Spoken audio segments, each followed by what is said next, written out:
আসসালামু আলাইকুম ওয়া রাহমাতুল্লাহি ওয়া বারাকাতুহু। সুপ্রিয় শিক্ষার্থী বন্ধুরা, আজকের ক্লাসে আমরা নবম শ্রেণীর গণিতের সপ্তম অধ্যায় কৌণিক দূরত্ব পরিমাপে ত্রিকোণমিতি এই অধ্যায়টির বার্ষিক পরীক্ষায় যে প্রশ্ন আসবে এই অধ্যায়টি থেকে তার সাজেশন নিয়ে আলোচনা করব। তো আমরা মূলত আজকের ক্লাসে এক কথায় উত্তর নিয়ে আলোচনা করব এই অধ্যায় থেকে।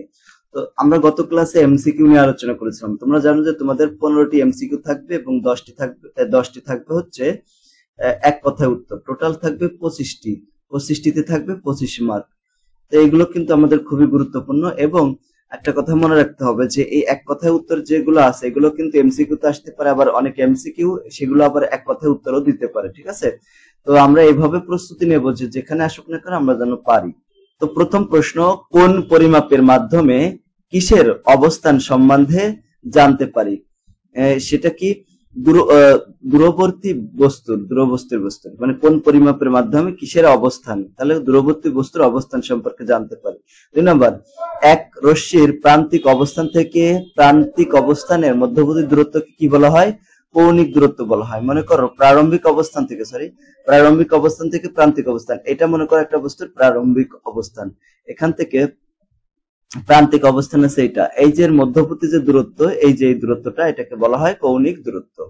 3 নম্বর, একটি রশ্মি প্রারম্ভিক অবস্থান থেকে সম্পূর্ণ একবার ঘুরে পুনরায় প্রারম্ভিক অবস্থানে আসলে কত ডিগ্রি কোণ উৎপন্ন হয়? মনে করো একটা বস্তু এখানে ছিল, পুরাটা ঘুরে আবার সেখানে আসলো এরকম ভাবে, তাহলে কি যেখানে ছিল আবার সেখানে আসলো, তাহলে এখানে 360 ডিগ্রি কোণ তৈরি হবে। 4 নম্বর, ডিগ্রি এবং মিনিটের মধ্যে সম্পর্কটি লেখো। 1 ডিগ্রি সমান 60 মিনিট, ডিগ্রিকে মানে তুলনা করা হয় ঘন্টার সাথে।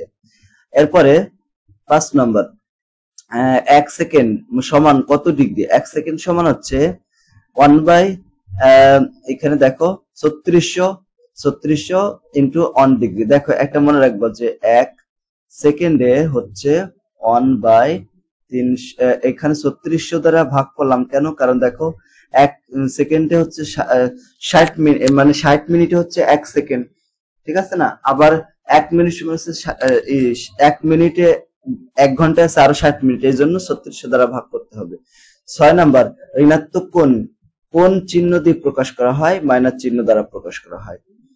কৌণিক দূরত্বের একক মানে ক্ষেত্রে কোন কত প্রকার রয়েছে? 2 প্রকারের রয়েছে। 8 নম্বর, একটি রশ্মি ঘড়ির কাঁটার দিকে ঘোরার ফলে সৃষ্ট কোন ধরনের হয়ে থাকে? ঋণাত্মক কোণ হয়ে থাকে। দেখো এখানে ঘড়ির কাঁটার দিকে যদি ঘোরে এই যে এরকম, তখন হচ্ছে ঋণাত্মক কোণ হয়, আর যদি ঘড়ির কাঁটার দিকে এই যে বিপরীত দিকে হয় তাহলে হচ্ছে ধনাত্মক কোণ। 9 নাম্বার, 360 ডিগ্রি সীমান্ত পর্যন্ত সীমাবদ্ধ কোণকে কি বলা হয়? জ্যামিতিক কোণ বলা হয়। 10 নাম্বার, কোন কোণের পরিমাপ নির্দিষ্ট বা সীমাবদ্ধ নয়, ত্রিকোণমিতিক কোণ নির্দিষ্ট বা সীমাবদ্ধ নয়। 11 নাম্বার, কোণের শীর্ষবিন্দু মূলবিন্দুতে এবং প্রারম্ভিক রশ্মি এক্স অক্ষের ধনাত্মক দিকের উপরে অবস্থানকে কি বলা হয়? কোণের আদর্শ অবস্থান বলা হয়। 12 নাম্বার, ত্রিকোণমিতিক কোণকে কোথায় উপস্থাপন করা যায়? দ্বিমাত্রিক স্থানাঙ্কে অর্থাৎ xy সমতলে কি করা যায়? উপস্থাপন করা যায়।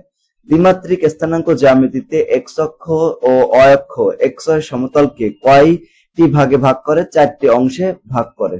তারপরে 14 নাম্বার, ত্রিকোণমিতিক কোণ চতুর্ভাগের ভিতরে অবস্থান করলে কি বলা হয়? মানে এখানে বলছে ত্রিকোণমিতিক কোণ চতুর্ভাগ। দেখো চতুর্ভাগ বলতে যে এইখানে এতটুকুর মাঝে অথবা এইটা এর ভিতরে যদি থাকে তখন সেটাকে বলা হয় কোয়াড্রেন্ট কোণ বলা হয়। আর ত্রিকোণমিতিক কোণ কোন অক্ষের উপর অবস্থান করলে, সাপোজ দেখো এই অক্ষ এক্স অক্ষ, অয় অক্ষ, মনে করো এটা এক্স ড্যাশ অক্ষ, ওয়াই ড্যাশ অক্ষ, এরকম যদি কোনো থাকে, সাপোজ 90 ডিগ্রি কোণ যদি হয়, 90 ডিগ্রি, তাহলে মনে করো এই 90 ডিগ্রি কোণ এখানে দেখো একদম প্রান্তিক যে রেখাটা কার সাথে মিলে গেছে? ওয়াই অক্ষের সাথে মিলে গেছে না? তো এরকম যদি কোনো রেখার সাথে এরকম মিলে যায় কোনো অক্ষের সাথে, তখন সেটাকে বলা হয় কোয়াড্রেন্টাল কোণ বলা হয়। একটা আছে কোয়াড্রেন্ট কোণ আর একটা আছে কোয়াড্রেন্টাল কোণ। তো 16 নম্বর হচ্ছে আদর্শ অবস্থানে দুইটি ত্রিকোণমিতিক কোণের প্রান্তিক রশ্মি একই হলে কোণ দুটিকে কি বলা হয়? কোণ দুটিকে বলা হয় কোয়াটারমিনাল কোণ বলা হয়। যেমন দেখো আমরা একটু দেখি, 30 ডিগ্রি কোণ অঙ্কন করলাম, মনে করো 30 ডিগ্রি কোণ কোথায় পড়বে, এই যে 30 ডিগ্রি কোণ এখানে, এই যে এখানে পড়বে, তাই না, এইটুক, এটা হচ্ছে 30 ডিগ্রি কোণ। আবার মনে করো 390 ডিগ্রি কোণ কোথায় আমরা দেব, দেখো 390 ডিগ্রির জন্য এই যে একবার ঘুরে আসলাম, তাহলে কত হলো এখানে, এখানে হলো হচ্ছে 360, আরো থাকলো কত 90, 30, তাহলে 30 আরো 30, এই যে এখান থেকে এতটুকু, তাহলে দুইটা কোণ, এখানে কিন্তু দুইটা কোণের অবস্থান একই রেখা বরাবর হচ্ছে, তখন ওই দুইটা কোণকে বলা হবে পরস্পরের কোয়াটারমিনাল কোণ বলা হবে। কোয়াটারমিনাল কি বলা হবে, কোণ বলা হবে। আশা করি আমরা এটা বুঝতে পেরেছি, তাই না। তারপর দেখো 17 নম্বর বলছে যে কোয়াটারমিনাল কোণের দুইটি ত্রিকোণমিতিক কোণের প্রান্তিক রশ্মি কয়টা থাকে, একটাই থাকে। 18 নম্বর বলছে যে 110 ডিগ্রি কোণের একটি ঋণাত্মক কোটার্মিনাল কোণ কত হবে। দেখো ধনাত্মক হতে পারে, ঋণাত্মক হতে পারে, আর কোটার্মিনাল কোণ অনেক প্রকারের হতে পারে, মানে অনেকগুলো কোণ হতে পারে, ঠিক আছে, মানে একটাই যে হবে বিষয়টা এরকম না। এখন এখানে একটু বিষয় খেয়াল করো, এটা তো এখন 110 ডিগ্রি পুরাটা এখান থেকে যদি আমি এই পর্যন্ত আসি তাহলে 90 হলো, তাহলে আর 90 আর 20, তাহলে এই ঘরে, কারণ এই পর্যন্ত আসলে তো আমার 180 হচ্ছে, তো 180 তো নাই, 180 চেয়ে কম, তাই না। তাহলে মনে করো এই রেখা বরাবরই আছে একটা, এরকম একটা রেখা বরাবর এইদিকে, আর এখানে ঋণাত্মক কোটার্মিনাল বলছে, তার মানে এবার নিচের থেকে আসতে হবে।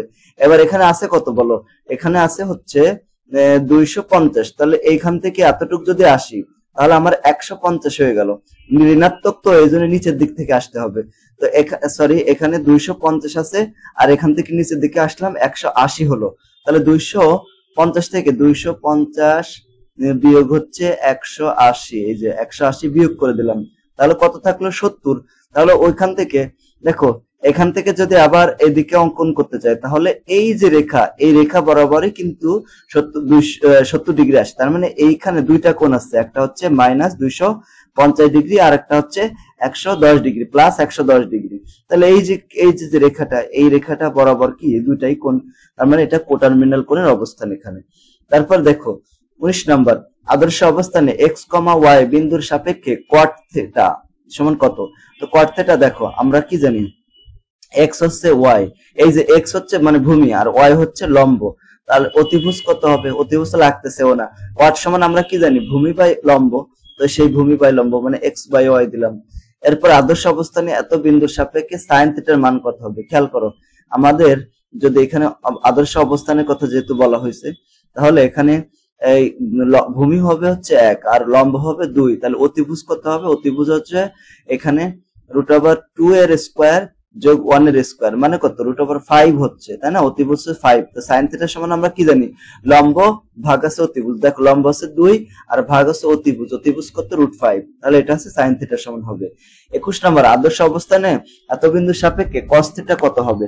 আচ্ছা, তো একই ভাবে করতে হবে, এরকম ভাবে দেখো, এই যেটা আদর্শ অবস্থান যদি হয়, এখানে 3 আর এখানে 1, কেন বলতো, কারণ ভূমি বরাবর হচ্ছে x থাকে, x এর মান, আর y হচ্ছে লম্ব বরাবর থাকে, তাহলে অতিভুজ কত হবে √3 এর স্কয়ার মানে 9, আর এখানে 1, তার মানে 10 হচ্ছে এখানে, যদি 10 হয়। এখন cos থিটা সমান আমরা কি জানি, cos থিটা সমান হচ্ছে ভূমি বাই অতিভুজ, তো এখানে ভূমি হচ্ছে 3 আর অতিভুজ হচ্ছে √10, এই জন্য। এরপরে 12 নম্বর দেখো, আদর্শ অবস্থানে এত বিন্দুর সাপেক্ষে tan থিটা কত হবে। সেম ভাবে করতে হবে সবগুলো, এই যে এইভাবে, এখানে কত 7 আর এখানে কত 6। এখন tan থিটা সমান আমরা কি জানি, লম্ব বাই ভূমি, এই লম্ব হচ্ছে উপরে আর ভূমি হচ্ছে নিচে, তাহলে লম্ব বাই ভূমি হয়ে গেল। 23 নম্বর, আদর্শ অবস্থানে কোয়াড্রেন্টাল কোণের প্রান্তিক রশ্মি কোন অক্ষের উপর অবস্থান করে, কোন অক্ষের, যে কোনো অক্ষের উপর অবস্থান করতে পারে। এই দেখো, এই x অক্ষ বরাবর হতে পারে, y অক্ষ বরাবর, x ড্যাশ অক্ষ বরাবর অথবা y ড্যাশ অক্ষ বরাবর, এই চার অক্ষ বরাবর থাকবে আর কি, এই ঠিক আছে।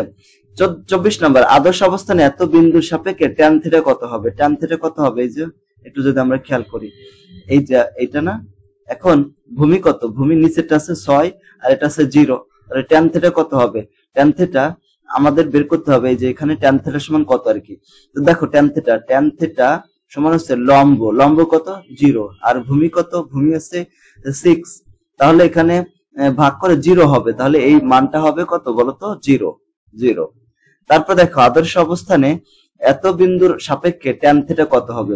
সেম ভাবে করতে হবে, এখানে x এর মান যেটা, সেটাকে ভূমি ধরতে হবে, আর y এর মান হচ্ছে লম্ব, তাহলে দেখো tan থিটা সমান কত জানি আমরা, tan থিটা সমান লম্ব, tan থিটা সমান হচ্ছে উপরে লম্ব আর নিচে আছে ভূমি, লম্ব হচ্ছে 0, তাহলে এটা 0 হবে, এই যে সে 0। এবার sin 0 ডিগ্রির মান কত, sin 0 ডিগ্রির মান 0। tan 45 ডিগ্রির মান কত, tan 45 ডিগ্রির মান 1। যদি আমরা মুখস্থ না থাকে তাহলে এইভাবে বসাই দিবা, দেখো sin 0 ডিগ্রির মান কত, 0। এবার tan কত ডিগ্রি, 45 ডিগ্রি, এইভাবে বসাই দিবা, tan 45 ডিগ্রি বসিয়ে দিলেই মান হবে। দেখছো এই যে cos 100 কত 20 ডিগ্রি, দেখো cos 120 ডিগ্রি, এই যে cos 120 ডিগ্রি মানে মাইনাস হাফ, এই যে মাইনাস হাফ। দেখছো এইভাবে কিন্তু করতে হবে। আদর্শ অবস্থানে কোয়াড্রেন্ট কোণের প্রান্তিক রশ্মি কোথায় অবস্থান করে, যে কোনো চতুর্ভাগে অবস্থান করে। দেখো কোয়াড্রেন্ট কোণের ক্ষেত্রে এইখানে এটা হচ্ছে প্রথম চতুর্ভাগ, এইখান থেকে এতটুকু অক্ষ বাদে এইখানে ভিতরে অবস্থান করবে, অথবা এই চতুর্ভাগে অবস্থান করতে পারে, অথবা এই চতুর্ভাগে অবস্থান করতে পারে, অথবা এই চতুর্ভাগে ভিতরে থাকবে, অক্ষ বরাবর থাকবে না, ভিতরেই থাকবে। 30 নাম্বার, এত বিন্দুর সাপেক্ষে cot থিটার মান কত হবে। দেখো আমাদের কি করতে হবে, ত্রিভুজ কল্পনা করতে হবে। এখানে x এর মান হচ্ছে ভূমি আর অতিভুজ আছে কত, মানে লম্ব হচ্ছে 3। আচ্ছা এইবার cot থিটার সমান আমরা কি জানি, cot থিটার সমান হচ্ছে ভূমি মানে 2 ভাগ হচ্ছে লম্ব, তাহলে 2/3, এই যে এটা মান হচ্ছে 2/3। 31, এত বিন্দুর সাপেক্ষে sin থিটার মান কত হবে। তাহলে এই ক্ষেত্রে আমাদের এই ত্রিভুজ কল্পনা করলাম, এখানে হবে 2, এখানেও 2, তাই না, লম্ব ভূমি সেম আছে। এখন এই মানটা কত হবে, এটা আছে এই 2 এর স্কয়ার, এই 2 এর স্কয়ার মানে 2 এর 4 আর 4 8, ঠিক আছে। তাহলে এখানে 2 এর স্কয়ার করব আর এটাকেও 2 এর স্কয়ার করব, অথবা আমরা এইভাবে লিখতে পারি 4 × 2, তাহলে এখানে 2√2 হয়, ঠিক আছে। এই বাহুটা হয় 2√2। এখন sin থিটা সমান কত হবে, sin থিটা সমান আমরা জানি লম্ব ভাগ হচ্ছে কি বলতো, লম্ব ভাগ হচ্ছে অতিভুজ, অতিভুজ কত 2√2। এখন এটা কাটা যায়, কত থাকে 1/√2, এই যে সে 1/√2। এখন 32 নাম্বার কত হবে, কোন চতুর্ভাগে সকল ত্রিকোণমিতিক অনুপাত ধনাত্মক হয়। প্রথম চতুর্ভাগে, দ্বিতীয় চতুর্ভাগে ত্রিকোণমিতিক অনুপাত cos থিটা এর চিহ্ন কি হবে, ধনাত্মক হবে। তারপর 34 নাম্বার, তৃতীয় চতুর্ভাগে কোন অনুপাত ধনাত্মক হয়, sin থিটা এবং cot থিটা। আচ্ছা এখানে কি বলা আছে বলতো, এখানে কোন চতুর্ভাগে সকল অনুপাত ধনাত্মক হয়, মানে যদি প্রথম চতুর্ভাগে হয় তাহলে সকল অনুপাত বলতে কি বোঝাচ্ছে, sin theta, cos theta, tan theta, cot theta, তারপরে sec থিটা, cosec থিটা, এগুলো সবগুলোই পজিটিভ হবে। আর দ্বিতীয় চতুর্ভাগে, এই যে দ্বিতীয় চতুর্ভাগ, হ্যাঁ দ্বিতীয় চতুর্ভাগে ত্রিকোণমিতিক অনুপাত cos থিটার কি চিহ্ন কেমন হবে, ধনাত্মক হবে, এখানে cos থিটা ধনাত্মক। তারপরে তৃতীয় চতুর্ভাগে মানে এই যে এখানে, এই যে এই সোজা, এখানে sin tan থিটা এবং cot থিটা আছে ধনাত্মক, এই জায়গা বাকিগুলো সব ঋণাত্মক। তারপরে চতুর্থ চতুর্ভাগে ত্রিকোণমিতিক অনুপাত sin থিটা এর চিহ্ন কি হবে, দেখো চতুর্থ চতুর্ভাগে এই জায়গা sin থিটা ঋণাত্মক হবে, এই জায়গা sin থিটা এবং cos থিটা হচ্ছে পজিটিভ হবে, ঠিক আছে। আর এইখানে এই যে এখানে tan থিটা এবং cot থিটা হচ্ছে কি হবে, পজিটিভ হবে। আর এখানে sec থিটা এবং cot থিটা, cosec থিটা এই দুটো হচ্ছে পজিটিভ হবে, cosec থিটা। আর এইখানে ওয়াল মানে সবাই এখানে পজিটিভ, বুঝছো, এরকম কিন্তু পরীক্ষা আসতে পারে এগুলা। এরপর 36 নাম্বার বলছে ত্রিভুজের দুইটি কোণের সমষ্টি 90 ডিগ্রি হলে কোণ দুইটির একটি অপরটিকে কি বলা হয়, পূরক কোণ বলা হয়। মনে করো পরীক্ষা আসতে পারে যে 45 ডিগ্রি কোণের পূরক কোণ কত, তাহলে 90 ডিগ্রি থেকে 45 বিয়োগ করে দিতে হবে, তাহলে কত হলো 45। অথবা মনে করো এরকম আসলো 30 ডিগ্রি কোণের পূরক কোণ কত হবে, তাহলে 30 ডিগ্রি 90 থেকে 30 বিয়োগ করে দিতে হবে, তাহলে কত হচ্ছে 60, এরকম ভাবে। আবার সম্পূরক কোণ হতে পারে, সম্পূরক কোণ দুইটা কোণের পরিমাণ যদি 180 ডিগ্রি হয় তাহলে একটি আরেকটির কি বলা হয়, সম্পূরক কোণ বলা হয়। যেমন তোমাকে যদি প্রশ্ন করা হয় যে 80 ডিগ্রি কোণের সম্পূরক কোণ কত হবে, তখন 180 থেকে বিয়োগ করে দিতে হবে যে কোণটার কথা এখানে বলবে, ঠিক আছে। যেমন এখানে আসতেছে 100, এইভাবে। তারপর দেখো 37 নাম্বার, sin 90 মানে 90 ডিগ্রি মাইনাস থিটা আর কি, তা এখানে কত হয়ে যাবে, তখন এটা হয়ে যাবে cos থিটা, মানে sin 90 ডিগ্রি মাইনাস থিটা মানে হচ্ছে cos থিটা হয়ে যাবে। আবার sin cos এর ক্ষেত্রে যদি সেম হতো যে cos 90 ডিগ্রি মাইনাস থিটা সমান কত, তখন sin থিটা হয়ে যেত। cot এর ক্ষেত্রে এরকম tan হয়ে যাবে, ঠিক আছে, এরকম। এবার cos এর ক্ষেত্রে দেখো যদি 90 ডিগ্রি থাকে, 90 ডিগ্রি তো এখানে, তো 90 ডিগ্রি যদি থাকে তখন আবার এটা মানে 180 ডিগ্রি যদি থাকে তখন হয়ে যাবে আবার cosই থাকবে, তবে এখানে মাইনাসটা এখানে যুক্ত হয়ে যাবে। cosec এর ক্ষেত্রে 180 ডিগ্রি যদি হয় তাহলে দেখো 180 ডিগ্রি হলে cosecই থাকবে, তবে কসেকের ক্ষেত্রে চিহ্ন পরিবর্তন হচ্ছে না, দেখছো এই যে মাইনাস মাইনাস হচ্ছে না, থেটাই থাকতেছে। 41 নাম্বার, এখানে tan 90 ডিগ্রি প্লাস থেটা। তো tan 90 ডিগ্রি প্লাস থেটা, দেখো এই যে tan 90 ডিগ্রি প্লাস থেটা মানে এইখানে যোগ এইখানে, তাই না? এখানে এখানে কট হয়ে যাবে, কটের ঘর তো এটা না, কটের ঘর তো মূলত এইখানে, এর জন্য এটা নেগেটিভ হবে, ঠিক আছে? এই যে এরকম ভাবে। আবার cos এর ক্ষেত্রে দেখো cos 90 degree plus theta, cos 90 degree plus theta. তো এখানে cos 90 ডিগ্রি প্লাস থেটা, তো এখানে 90 ডিগ্রি থাকলে সেটা sin থেটা হয়ে যায়, sin থেটা হয়ে যাবে, ঠিক আছে? এবং সেখানে হবে কি মাইনাস sin থেটা। এবার sin 150 ডিগ্রি, sin 150 ডিগ্রি কত হবে দেখো, sin 150, এই যে 150 দিলাম, মানটা কত আসে হাফ, এই যে এইভাবে আমরা বের করব। tan 120 ডিগ্রি কত হবে দেখো, tan 120 তোমরা এইভাবে বের করবা যদি পরীক্ষা আসে এমসিকিউ তে, বা এইভাবে এক কথায় উত্তর √3, এই যে √3। তারপর দেখো cosec 180 প্লাস থেটা, তাহলে cosec 180 প্লাস থেটা এটা হবে মাইনাস cosec থেটা, যদি এখানে মাইনাস থাকতো তাহলে প্লাস হতো, ঠিক আছে? এইভাবে tan 90, এই যে 180 প্লাস থেটা যদি হয় তাহলে tan থেটাই হবে। sin এই যে 200 কত 70 মাইনাস থেটা সমান কত হবে? তো এইটা একটু খেয়াল করি আমরা, এটাকে আমরা কিভাবে লিখতে পারি, sin 3 ইনটু 90 ডিগ্রি প্লাস হচ্ছে থেটা, এইভাবে লিখতে পারি। কেন? এই যে 3 এর সাথে যদি 90 ডিগ্রি গুণ করি তাহলে 200 কত হবে, 200 হচ্ছে 70 হবে।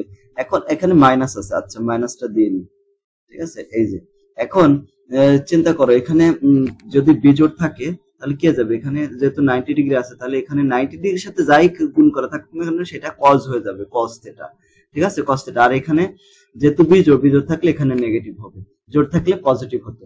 48 নম্বর দেখো, 48 নম্বর tan 225 দেখো tan 225 225 কত হবে 1 হবে, এই দেখো 1 হবে। এরপরে 49 cosec 240 কত হবে, cosec 240 cosec, দেখো cosec 240 কিন্তু cos নাই তো, cosec নাই তো, cosec হচ্ছে sin এর বিপরীত, তাহলে 1 ভাগ sin দিয়ে দেবো আমরা এক্ষেত্রে, হ্যাঁ কত 240 দেবো। দেখো এই মানটা সেম আসবে, দেখছো কত আসছে 2√3/3 এরকম আসছে না, মাইনাস 2√3 ভাগ হচ্ছে 3, তো 3 কে আমরা লিখতে পারি √3 গুণ √3। দেখো নিচে কিন্তু 3 ছিল, তো 3 কে এরকম লেখা যায়, এটা কাটা যায়, তাহলে কত থাকে -2/√3, এই যে -2/√3। 50 নম্বর cosec 270 প্লাস থেটা, তো এই sec তো এখানে দেখো এটাকে সেম ভাবে লেখা যায় না, sec 3 into 90 degree plus theta, এই যে এখানে কি হয়ে যাবে, এখানে কি আছে বলতো 3 গুণ আছে না, তাহলে এখানে 3 গুণ আছে কত 90, তাহলে 3 গুণ থাকুক 4 গুণ থাকুক এটা cos, তখন sec তখন কি হয়ে যাবে cosec হয়ে যাবে, cosec হয়ে গেল cosec থেটা হয়ে গেল। একইভাবে cot, এটা cot-এর ক্ষেত্রে এটা cot কত হয়ে যাবে 60 ডিগ্রি, মানে tan হয়ে যাবে, cot থাকলে tan হয়ে যাবে, tan থাকলে cot হয়ে যাবে, মাইনাস আসবে। sin এই যে 360, তো sin 360 দেখো এই যে এখানে sin 360 কে লেখা যায় কি বলতো, sin 4 ইনটু 90 ডিগ্রি, তাই না, মাইনাস থেটা এরকম। তো এই ক্ষেত্রে মান সাইনই থাকবে, তবে এখানে মাইনাস সাইন থেটা হবে। 53 নম্বর এখানে সেম থাকবে, দেখছো ট্যানই থাকবে, তবে এখানে মাইনাস থাকবে। সাইন 300 কত 30, দেখো সাইন 330 ডিগ্রি মান কত, সাইন 330, এই যে কত মান -হাফ, এই যে -হাফ। এরপরে 55 নম্বর cos 315, দেখো cos 315 মানটা কত হয়, এই যে √2/2 এরকম না, তো এটাকে √2 আর নিচেকে √2 ইনটু √2 লেখা যায়, কাটাকাটি করলে 1/√2 থাকে, এই যে 1/√2। এরপরে 56 নম্বর আদর্শ অবস্থানে প্রান্তিক রশ্মি x অক্ষের সাথে যে সূক্ষ্মকোণ তৈরি করে তাকে কি বলা হয়, রেফারেন্স কোণ বলা হয়, ঠিক আছে? বলছে আদর্শ অবস্থানে প্রান্তিক রশ্মি x অক্ষের সাথে, যে x অক্ষের সাথে যে কোণটা তৈরি করবে, হ্যাঁ যে সূক্ষ্মকোণ তৈরি করলো, মনে করো একটা সূক্ষ্মকোণ তৈরি করলো, 30 ডিগ্রি কোণ তৈরি করলো, ঠিক আছে, এই যে এখান থেকে x অক্ষের সাথে, তখন এই 30 ডিগ্রি কে বলা হয় রেফারেন্স কোণ। এত এর রেফারেন্স কোণ কত হবে, এই যে এই কোণটার রেফারেন্স কোণ কত হবে, তো এই কোণটাকে যদি আমাদের আঁকতে হয় তাহলে কোন সোজা আঁকতে হবে, দেখো এখানে আছে কত 300 কত বলতো 325, তাহলে যদি আমরা দেখো এইখান থেকে এই পর্যন্ত আসি তাহলে কত হবে 270 আসা হয়ে গেল 270। এখন দেখো কারণ কি 90 গুণ 3 তাহলে কত হচ্ছে দেখো 270, এখন এখানে আছে কত 325 দেখো 325 বিয়োগ এখানে 270, এই যে দিয়ে দেবো, কত হয় এখানে আমাদের এখন 55 ডিগ্রি, তাই না? তাহলে আমাদের এখানে একটা 55 ডিগ্রি কোণ তৈরি করতে হবে। এখন 55 ডিগ্রি কোণ ঠিক আছে অঙ্কন করলাম, কিন্তু এটা এক্স অক্ষ থেকে এই দিক থেকে কত ডিগ্রি, এখান থেকে তাহলে এদিক থেকে তাহলে 35 থাকলো, তাহলে 90 থেকে এই 55 বিয়োগ করলে কত থাকতেছে, 35 থাকতেছে। তাহলে এই 35 ডিগ্রি হচ্ছে কি বলতো রেফারেন্স কোণ হবে। এবং এখানে বলছে এই বিন্দুর চতুর্ভাগ কোন চতুর্ভাগে অবস্থিত। খেয়াল করো এখানে এক্স এর মানও নেগেটিভ, তাহলে বাম পাশে আসতে হবে। আবার ওয়াই এর মানও নেগেটিভ, তাহলে নিচের দিকে, তার মানে এই ঘরে, ঠিক আছে, এই যে তৃতীয় চতুর্ভাগে, তাহলে এটা হবে তৃতীয় চতুর্ভাগ। 59 নম্বর, বৃত্তের ব্যাসার্ধের সমান চাপ বৃত্তের কেন্দ্রে যে কোণ উৎপন্ন করে তাকে বলা হয় রেডিয়ান কোণ। আর দেখো বৃত্তের ব্যাসার্ধ, একটা বৃত্ত মনে করো, বৃত্তের ব্যাসার্ধ এই যে এখান থেকে বৃত্তের ব্যাসার্ধ মনে করো 5 সেন্টিমিটার, তাহলে আমি এখান থেকে বৃত্তের ব্যাসার্ধ সমান চাপ, এখান থেকে মনে করো এখান থেকে আরো 5 সেন্টিমিটার এদিকে নিয়ে আসলাম, এখান থেকে দিয়ে দিলাম, মানে এই যে এখান থেকে মনে করো এ থেকে বি এটুকু 5 সেন্টিমিটার, আবার মনে করো এ থেকে ও পর্যন্ত 5 সেন্টিমিটার, মানে ও এটা কি ব্যাসার্ধ না, আবার এ বি হচ্ছে চাপ। এখানে ব্যাসার্ধ আর চাপ সমান যদি হয় তাহলে কেন্দ্রে যে কোণটা উৎপন্ন হলো, মনে করো এখানে 3 ডিগ্রি কোণ তৈরি হলো, তাহলে এই যে কোণটা এটাকে বলা হবে কি রেডিয়ান কোণ বলা হবে। ঠিক আছে, 1 ডিগ্রি সমান কত রেডিয়ান, 1 ডিগ্রি সমান হচ্ছে পাই বাই 180 ডিগ্রি রেডিয়ান, ঠিক আছে, সরি 180 রেডিয়ান। আর ব্যাসার্ধ বিশিষ্ট বৃত্তে চাপ যদি এস দ্বারা কেন্দ্রে উৎপন্ন কোণ থিটা হয়, তাহলে এস সমান কত, এস সমান হচ্ছে আর থিটা, এই যে সূত্র এটা একটা। তারপর 62 নম্বর, আর ব্যাসার্ধ বিশিষ্ট একটি বৃত্তের পরিধির উপরের কোনো একটা বিন্দু একটা পূর্ণ ঘূর্ণন সম্পন্ন করলে কৌণিক দূরত্ব কত হবে, কৌণিক দূরত্ব হবে 360। 180 সমান কত রেডিয়ান, পাই রেডিয়ান এখানে। তো আলহামদুলিল্লাহ আমরা আমাদের সপ্তম অধ্যায় থেকে এক কথায় উত্তরের সমস্ত এক কথায় উত্তর আমরা দেখে ফেললাম। তোমরা যদি এই যে 63টা তোমাদের এক কথায় উত্তর দেখালাম, এগুলো যদি সুন্দর করে যেভাবে আমি ব্যাখ্যা সহকারে দেখালাম এভাবে যদি তোমরা মনে রাখতে পারো, এভাবে যদি শেখো, তাহলে পরীক্ষায় তোমরা মনে রাখতে পারবা, 25-25 ইনশাল্লাহ কমন পাবা। প্রত্যেকটা অধ্যায় এভাবে যদি দেখো, তো প্রত্যেকটা অধ্যায় আমরা দেব, প্রত্যেকটা সাবজেক্টের প্রত্যেকটা অধ্যায় আমরা সাজেশন আকারে দিয়ে দেবো, তোমরা এগুলো দেখে নিও। এবং প্রতিদিন সন্ধ্যা 7টায় লাইভ ক্লাস হয় ফ্রিতে একদম এই ইউটিউব চ্যানেলেই। তোমরা যদি দেখতে চাও তাহলে প্রতিদিন সন্ধ্যা 7টায় লাইভ ক্লাস অ্যাটেন্ড করতে পারো। সকলকে ধন্যবাদ। আসসালামু আলাইকুম ওয়া রাহমাতুল্লাহি ওয়া বারাকাতুহু।